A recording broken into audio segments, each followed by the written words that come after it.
উপলব্ধি জীবন আসলে কতটা ছোট। গেল সোমবার বিকেএসপিতে ঢাকা প্রিমিয়ার লিগে খেলার সময় হার্ট অ্যাটাক হয় তামিমের। নানা অস্থিরতা পেরিয়ে সাভারের কেপিজে স্পেশালাইজড হাসপাতালে জরুরি ভিত্তিতে হার্টে স্টেন্ট লাগানো হয় তার।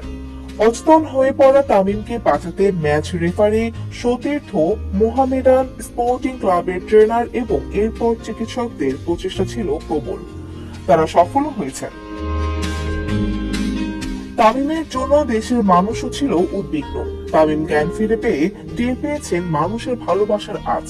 মঙ্গলবার নিজ ফেসবুকে এই ক্রিকেটার পোস্ট দিয়ে জানিয়েছেন কৃতজ্ঞতা।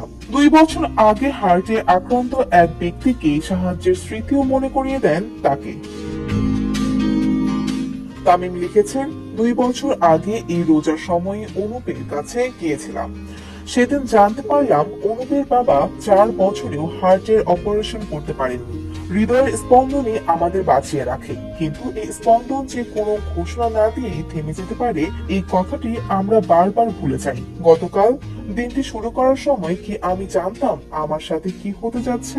আল্লাহ তাআলার অশেষ রহমত আর সকলের দোয়ায় আমি ফিরে এসেছি। আমার সৌভাগ্য, এই বিপদের সময়ে আমি পাশে কিছু অসাধারণ মানুষকে পেয়েছিলাম, যাদের বিচক্ষণতা ও আপ্রাণ চেষ্টায় আমি এই সংকট কাটিয়ে ফিরে এসেছি। কিছু ঘটনা আমাদের বাস্তবতা মনে করিয়ে দেয়, জানিয়ে দেয় যে জীবন আসলে কতটা ছোট, আর এই ছোট জীবনে আর কিছু করতে না পারি সবাই যেন একে অপরের বিপদে পাশে দাঁড়ায়, এটাই আমার অনুরোধ। এই ঈদে জামা জুতো অ্যাক্সেসরিজের ডিসকাউন্ট।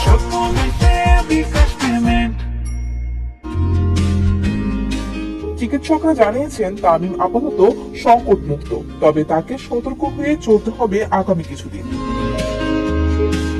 ডেস্ক রিপোর্ট, সমকাল।